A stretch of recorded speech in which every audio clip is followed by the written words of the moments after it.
Hi everyone! We're doing the very short video of our Little Mermaid 3-inch Finalmation opening. We're going to let Zyler open it up for me. I got it this afternoon for my birthday.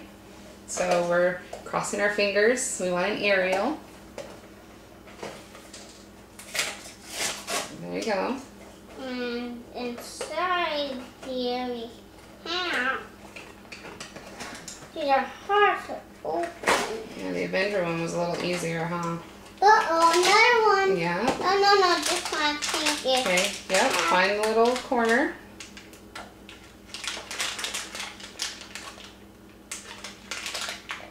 Find it? Right there. We already opened a Sebastian.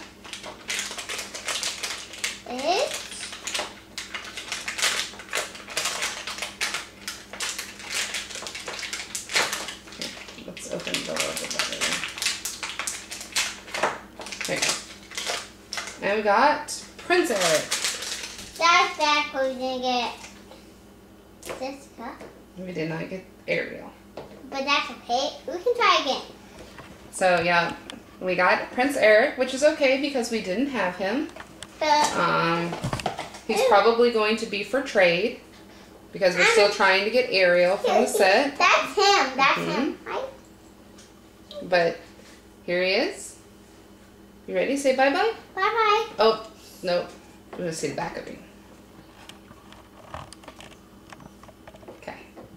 So there he is. 3-inch Finalmation Varric. Till next time. Bye-bye. Now can we do it now? Can we do